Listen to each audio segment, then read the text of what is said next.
En 2018. Qu'est-ce que 2025 a de particulier dans l'Église catholique? Je voudrais remercier... Ce sont de nouveaux problèmes? Je voudrais remercier solennellement nos pères, les évêques. Ils sont 25 activités au Cameroun, répartis dans 5 provinces ecclésiastiques: Douala, Yaoundé, Bertoua, Garoua et Bamenda. Je voudrais les remercier à un double titre en tant que fils, parce que ils sont une fois de plus dans leur mission prophétique.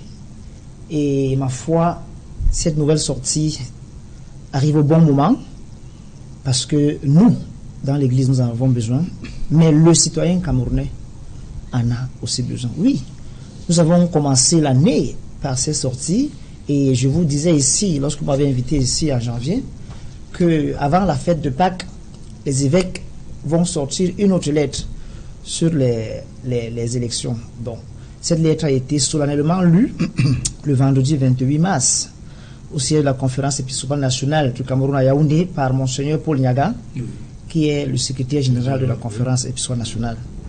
Évidemment, elle a été préparée, je crois, entre le 24 et le 27 février 2025, nous étions à un forum, le forum national, 8e forum, Conseil national des communicateurs catholiques, dont le thème était communiquer la force de l'espérance au Cameroun dans le cadre de l'année jubilaire et électorale avec les moyens modernes de communication. On avait déjà évoqué cela, que dans les jours à venir, les évêques ne vont pas manquer à ce devoir prophétique. Vous avez tantôt dit, pourquoi pas en 2018? En 2018, effectivement... pour faire simple, pour qu'on se comprenne, on n'a pas vu l'Église catholique aussi active qu'elle est pour 2025. En 2018... Qu'est-ce qui s'est passé? Il n'y avait pas les mêmes problèmes qu'on décrit aujourd'hui, en 2018? En 2018, le 24 août, en l'occurrence, les évêques ont commis une lettre sur les élections. La différence, c'est que la lettre était d'environ 3 pages, en police 12. Aujourd'hui, nous avons une lettre de 14 pages, en police 12. Ma première compréhension, c'est que les problèmes ont augmenté. Donc, les problèmes sont devenus plus graves. Là, si le Cameroun était comparable à un malade qui était dans les soins ordinaires, nous sommes maintenant dans les urgences. Donc, il faut faire très vite. Les problèmes sont devenus plus graves. Ce qui avait été décrié, il n'y a pas eu la correction. Les problèmes sont devenus plus graves. Les acteurs à qui on a confié le pays pour résoudre les problèmes sont devenus plus vieux. Donc, ils n'ont plus les moyens après 7 ans. Il faut donc qu'on rappelle aux citoyens, qu'on rappelle aux Camerounais que le devoir de s'inscrire sur la liste électorale et d'aller voter est un devoir de charité. C'est un devoir chrétien qui ne se négocie pas. On ne le fait pas seulement pour les fidèles chrétiens, mais on le fait pour tous les Camerounais, s'adressant particulièrement aux électeurs, s'adressant aux partis politiques, s'adressant à la société civile. Et mon souhait, c'est que comme vous êtes en train de le faire, les autres médias prennent le relais pour que les Camerounais écoutent cette voix qui reste quand même une des rares voix qui ne se laisse pas emballer aujourd'hui par les mensonges qui courent la rue. Nous sommes préoccupés par la situation de notre pays. Nous sommes préoccupés par la corruption. J'aurais voulu, en tout cas, je crois que je vais parler de la corruption n'importe comment. Nous sommes préoccupés par les discours. Et nous sommes préoccupés par les mensonges. Nous sommes préoccupés par le sous-développement. Nous sommes préoccupés par l'eau qui est absente. Nous sommes préoccupés par le mauvais état de nos routes. Nous sommes préoccupés par la saleté urbaine. Si on n'avait pas d'espérance, on ne serait pas sur l'équinoxe ce soir pour dire aux gens avec les évêques, faites attention au candidat que vous allez choisir. Ok, candidat que vous allez choisir. Honorable Sablemout, est-ce que cette haute sortie de l'Église catholique vous gêne particulièrement? Quand je dis vous, c'est le pouvoir, le RDPC, font partie du peuple de Dieu, alors ils sont concernés. Elle s'adresse ensuite à tous les Camerounais, qu'ils soient musulmans comme mes frères que je salue en ce jour. Elle s'adresse, et là il y a des particularités, à tous les acteurs de la scène politique comme vous, honorable Samuel Mout. Et puis elle s'adresse aux hommes et aux femmes de bonne volonté. Particulièrement à vous qui êtes un croyant, un chrétien de secours, quel que soit votre chrétien dans tous les cas. Je voudrais vous rappeler que selon le magistère, il y a une manière chrétienne de faire la politique. Et ça, j'ai l'impression que l'élite politique chrétienne, qu'elle soit de mon église catholique ou de chez vous ou des autres, oublie très souvent qu'il y a une manière chrétienne de faire la politique. C'est-à-dire que vous êtes le dimanche à l'église, le pasteur vous annonce l'évangile, il se l'annonce à lui aussi, parce qu'il ne l'annonce pas à vous seulement, les fidèles. Quand vous annoncez l'évangile, ce n'est pas seulement pour les gens, c'est vous le premier conseiller à dire, moi qui suis là. Mais c'est pour que vous alliez implémenter cela dans toute votre vie. Et c'est ce que je dis justement aux gens samedi, lorsque nous on lavait les fous, que ce que nous puisons à l'église comme connaissance, comme énergie spirituelle, comme enseignement, nous avons l'obligation d'aller en témoigner dans la vie de tous les jours. Alors, pourquoi les évêques s'expriment? Il y a un contexte de justification qu'il faut connaître. Je vais toujours le rappeler, dans le corpus de l'enseignement de l'Église, il y a ce qu'on appelle l'enseignement social de l'Église.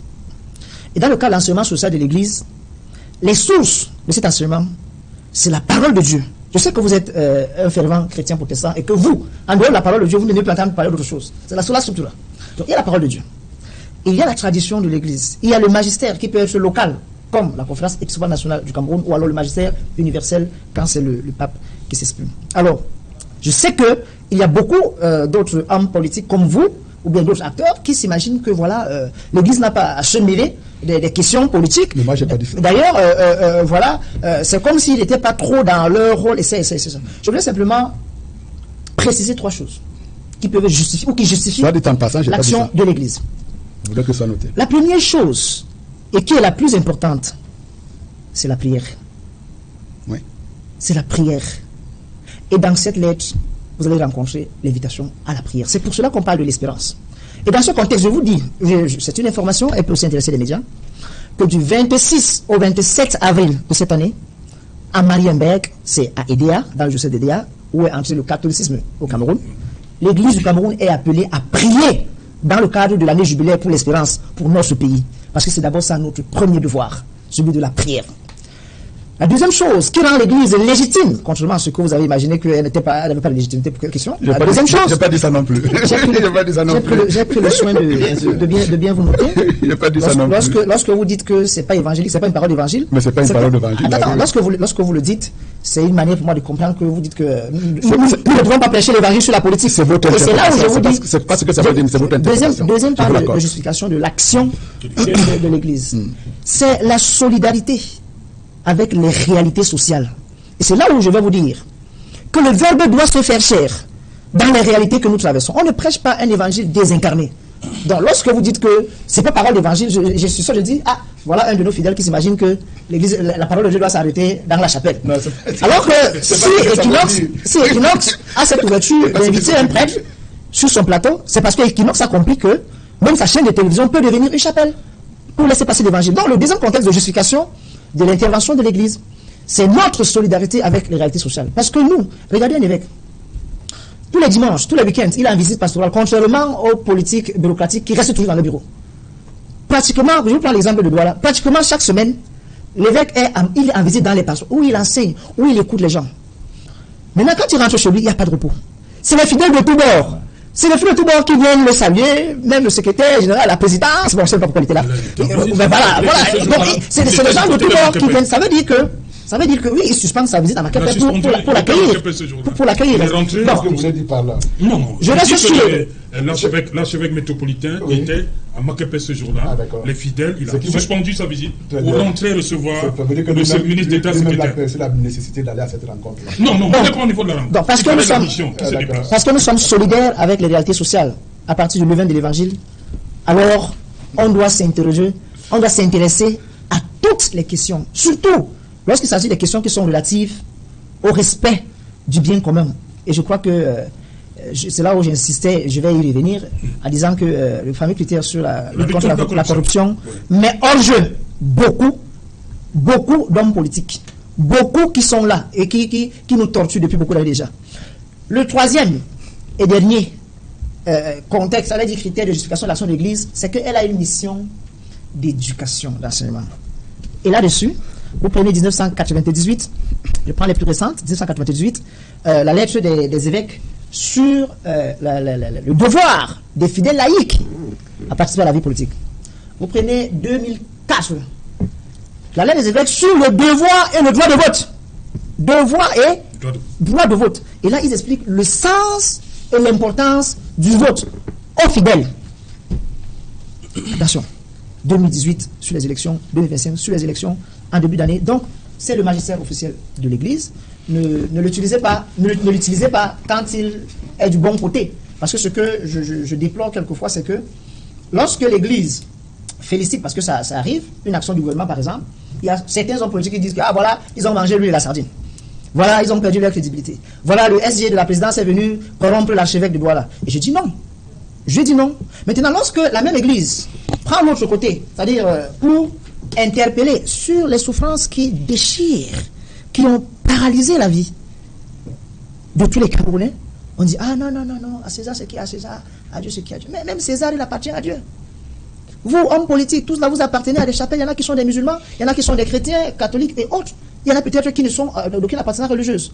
Toujours est-il que vous n'allez pas prétendre continuer à diriger le Cameroun sans tenir compte de votre foi. Vous n'allez pas prétendre vouloir prendre le pouvoir pour diriger le Cameroun sans tenir compte de votre foi. Donc, quand vous soyez de ceux qui ont le pouvoir actuellement et qui cherchent à le conserver, quitte à employer les moyens les plus violents, les plus illicites, que vous soyez du camp de ceux qui cherchent à conquérir le pouvoir, les évêques vous disent, voilà les 10 critères que nous vous proposons. Et je ne sais pas pourquoi, monsieur Céjalin Autour, si vous permettez, moi je vais les évoquer très rapidement, parce que sans les stratégies, il y a beaucoup de stratégies qui ont été mises en commun, mais qui ont été mises sur place là, mais prétendre continuer à diriger le Cameroun sans tenir compte de votre foi. Vous n'allez pas prétendre vouloir prendre le pouvoir pour diriger le Cameroun sans tenir compte de votre foi. Donc quand vous soyez de ceux qui ont le pouvoir actuellement et qui cherchent à le conserver, quitte à employer les moyens les plus violents, les plus illicites,